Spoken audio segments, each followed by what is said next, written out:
Welcome back everyone. तो आज हम बात कर रहे होंगे unit number 2 advance concept of modelling in AI, जो कि हमने इसके पहला जो यूनिट है उसके 2 पार्ट्स कवर कर चुके हैं, जो कि आपको प्लेलिस्ट में जाके मिल जाएंगे। आप वो वहाँ से जाके देख सकते हो। ये यूनिट नंबर 2 है। इसको भी हम 3 पार्ट्स में कवर कर रहे होंगे, part 1, part 2 and part 3 this topic. तो पहला जो पार्ट है हमारा वो है हमारा एआई, एमएल और डीएल। कर रहे होंगे कि व्हाट इज़ एआई, क्योंकि अब हम एआई पढ़ रहे हैं तो हमें पता होना चाहिए कि व्हाट एग्जैक्टली एआई इज़। तो वो मशीन्स की एक ऐसी एबिलिटी जो मतलब कि ह्यूमन की जो इंटेलिजेंस है उसको भी मिमिक कर पाए, मतलब कि उसमें एबिलिटी हो to think and to answer the things like, मतलब ऐसे कि ये एक मशीन ऐसी होती है जो कैपेबल होती है performing task like a problem solving, decision making या स्पीच रिकॉग्निशन या फिर लर्निंग लाइक अ बिल्कुल ह्यूमंस ने आर्टिफिशियल इंटेलिजेंस को डेवलप किया है, लेकिन उसकी एबिलिटी जो है वो होती है लाइक अ ह्यूमन की तरह ही वो सोच सकती है, ह्यूमन की तरह ही वो जवाब दे सकती है, ह्यूमन की थिंकिंग भी होती है। अब नाउ एआई जो है ना, ये सबसे ज़्यादा बड़ा फील्ड है। मतलब सबसे पहले आता है हमारा एआई, फिर उसके अंदर उसका जो सब मॉड्यूल है वो आता है हमारा एमएल, और एमएल का भी जो मॉड्यूल है ना वो आता है हमारा डीएल। इनको हम एक एक करके पढ़ेंगे। एआई मतलब आर्टिफिशियल इंटेलिजेंस ही, जो कि एक ब्रॉडर एस्पेक्ट है। इसका जो सब मॉडल है वो है मशीन लर्निंग, और इसका एक सब मॉडल है वो है हमारा डीप लर्निंग। तो सबसे पहले हम एआई की बात कर रहे हैं। जैसे कि अभी हमने देखा कि what is artificial intelligence is. तो artificial intelligence is ability of a machine to able to think like able to think, perform a task like a problem solving, decision making, speech recognition और learning, right?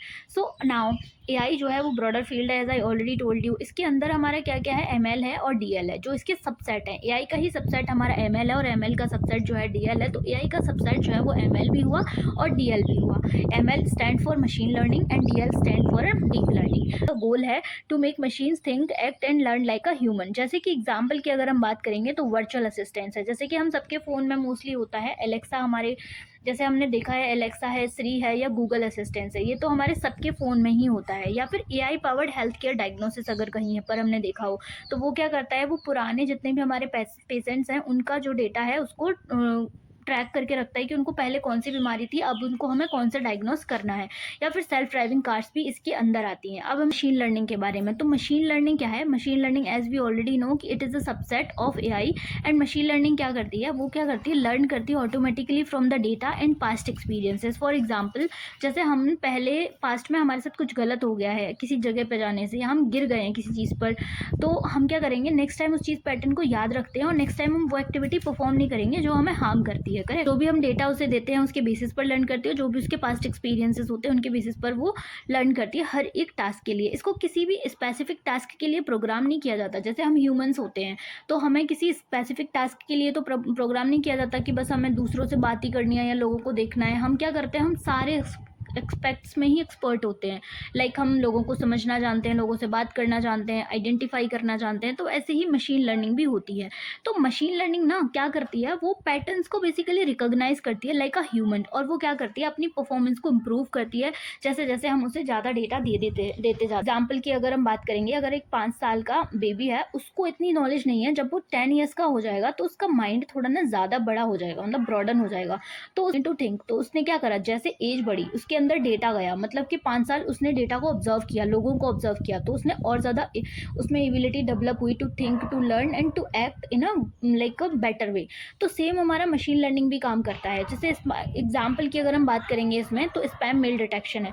तो क्या होता है कि जैसे ही mail आता है, जैसे आपने गूगल जीमेल जो है वो यूज़ किया होगा, ये जीमेल जो है यूज़ किया होगा, तो इसमें 2 तरह के फोल्डर्स होते हैं। एक होता है हमारा स्पैम फोल्डर और एक होता है इनबॉक्स फोल्डर। तो इनबॉक्स में क्या करता है, ये जो एल्गोरिदम है, मशीन लर्निंग का ही एल्गोरिदम यहाँ पे यूज़ होता है। तो ये क्या करता है, जैसे ही इसके पास ईमेल आती है उसको फिल्टर आउट कर देता है। जो उसको लगता है कि ये स्पैम में जाएगी तो स्पैम में भेज देता है, और जो उसको लगता है कि मेन ईमेल है उसको इनबॉक्स में भेज देता है। तो ये एक एग्जाम्पल है। दूसरा है मशीन लर्निंग का एग्जाम्पल नेटफ्लिक्स या फिर यूट्यूब रिकमेंडेशन। जैसे आपने देखा होगा कि जब भी whenever we are searching on YouTube something, तो हमें सेम चीज़ें दिखाई जाती हैं। मतलब कि अगर आप इंस्टाग्राम पे एक टॉपिक से रिलेटेड रील को अगर लाइक कर दोगे, तो इंस्टाग्राम की एल्गोरिदम क्या करती है, हमें सेम तरह की वीडियोस जो है वो पुश करती है फ्रॉम द डिफरेंट क्रिएटर्स, कि आपको जिसकी पसंद आ जाए आप उससे स्टक हो सकते हो। ठीक है? तो ये हमारे कुछ एग्जांपल्स हो गए मशीन लर्निंग के। इसमें कोई डाउट हो तो आप कमेंट सेक्शन में हमें पूछ सकते हो। नाउ नेक्स्ट मूव करते हैं डीप लर्निंग पर। तो डीप लर्निंग क्या होती है? तो डीप लर्निंग बेसिकली सबसेट है मशीन लर्निंग का भी। लर्निंग क्या करती है ना, वो आर्टिफिशियल न्यूरल नेटवर्क्स का यूज करती है, ANN। ये आपको थोड़ा सा टफ लग रहा होगा, जिसको हम आगे जाके समझेंगे कि वट ANN एग्जैक्टली इज। तो ये क्या करता है, इसमें लेयर्स फॉर्म में डेटा होता है, मतलब लेयर्स फॉर्म में लर्न करता है लार्ज डेटा से। मतलब जैसे मशीन लर्निंग पर तो कुछ सफिशिएंट डेटा, मतलब कुछ लिमिटेड डेटा होता है, लेकिन उससे भी ज़्यादा डेटा पे हमें ट्रेन करना पड़ता है डीप लर्निंग की एल्गोरिदम को। ये बहुत ज़्यादा कॉम्प्लेक्स डेटा पे भी काम करती है। जैसे वहाँ पर हमें क्या करना पड़ रहा था कि इमेज के साथ हमें टेक्स्ट देना पड़ रहा था। फॉर एग्जाम्पल यहाँ पर एक और एग्जाम्पल देती हूँ, let me give another example. जैसे अगर हमें मतलब एक मॉडल बनाना है फ्रूट और वेजिटेबल को डिटेक्ट करने का। तो मान लो एक मॉडल है, यहाँ पर हमने डेटा दिया, इसमें हमने फ्रूट्स भी दे दिए और इसमें हमने वेजिटेबल भी दे दी। तो इसको आइडेंटिफाई करना है कि कौन सा फ्रूट है और कौन सा वेजिटेबल है। तो इसके एल्गोरिदम को जितना हम डेटा देंगे और फिर हम इसको मॉडल को ट्रेन करेंगे कि अगर इस तरह से है तो वेजिटेबल होगा, मतलब जो भी information we have about the vegetable और द फ्रूट्स। तो ये क्या करेगा, जैसे एक लिमिटेड डेटा पर ही ट्रेन करा और ये मॉडल को बना देगा और ये आइडेंटिफाई कर लेगा कि भाई कौन सी सब्जी है और कौन सा फ्रूट है। लेकिन जो डीप लर्निंग होता है ना, उसमें क्या होता है कि यहाँ पर हम देखो सब तरह का डेटा दे रहे होते हैं, मतलब मोर कॉम्प्लेक्स डेटा पे ये काम करता है। इमेजेस, ऑडियो या वीडियो, उस सब से इसको इन्फॉर्मेशन को एक्सट्रैक्ट करना है, उसके बाद इसको पैटर्न रिकॉग्नाइज करने हैं, उसके बाद इसको डेटा को ट्रेन करना होता है टू आइडेंटिफाई समथिंग। ठीक है, तो ये क्या है, ये हमारा जो ह्यूमन का ब्रेन है ना, उससे इंस्पायर्ड है। जैसे हमारे ह्यूमन का ब्रेन वर्क करता है, जैसे हमारे ह्यूमन का ब्रेन क्या करता है, जैसे मान लो अभी हम घर में बैठे हैं शांति से अपने रूम में, लेकिन थोड़ी देर बाद देखते हैं कि कुछ ऐसा हो गया जो हम मतलब बियर नहीं कर पा रहे, लेकिन फिर भी ह्यूमन का brain is able to handle it. मतलब in every situation, like sometimes क्या होता है कि एक्सीडेंट हो जाता है, समटाइम्स क्या होता है कि हमारा कुछ लॉस हो जाता है बड़ा, फिर भी ह्यूमन का माइंड जो है ना, वो उस सारे चीज़ों को कवर कर लेता है। तो ऐसे ही ये इंस्पायर्ड है ह्यूमन के इस पर, बहुत ज़्यादा कॉम्प्लेक्स डेटा पे ये काम करता है। ये ज़्यादा पावरफुल होता है देन ट्रेडिशनल ML, मतलब मशीन लर्निंग। बस इसको ना ज़्यादा कंप्यूटिंग पावर चाहिए, जो कि मतलब काफ़ी कॉस्टिंग होती है। जैसे कि इसका एग्जाम्पल अगर हम बात करें तो फेशियल रिकॉग्निशन सिस्टम है और वॉइस असिस्टेंट हैं, जो कि नेचुरल स्पीच को समझते हैं, या फिर ऑब्जेक्ट डिटेक्ट होता है सेल्फ ड्राइविंग कार्स में। ठीक है, तो ये इसके कुछ एग्जाम्पल्स हैं ना। अब इनमें क्या रिलेशनशिप है, तो एआई जो है वो क्या होता है, वो पेरेंट फील्ड होता है, मतलब मशीन होती है पर उसके पास इंटेलिजेंस है। मतलब कि ऐसा नहीं है कि जो डेटा हमने उसको दे दिया उसी पे काम कर रहा है, नहीं, वो अपने आप से सोचता है बेस्ड ऑन दैट डेटा, और मतलब अपने आप को थोड़ा क्रिएटिव होता है, वो थिंक करता है, एक्ट करता है और फिर लर्न करता है। ML जो है वो क्या है, सबसेट है AI का। अब ये क्या करता है, सिर्फ डेटा से सीखता है, whatever data we will give. और इसकी भी दो एल्गोरिदम्स होती हैं, सुपरवाइज्ड और अनसुपरवाइज्ड, वो हम नेक्स्ट पार्ट में कवर कर रहे होंगे। एंड DL जो होता है वो सबसेट होता है इसका, जो कि न्यूरल नेटवर्क्स पर काम कर रहा होता है बहुत ज़्यादा बिग डेटा के लिए। ठीक है, तो ये इनमें रिलेशन है। अब हमने इन सबका ये समझ लिया कि डेटा यहाँ पे नीडेड होता है, स्मॉल या बिग डेटा सेट भी होते हैं।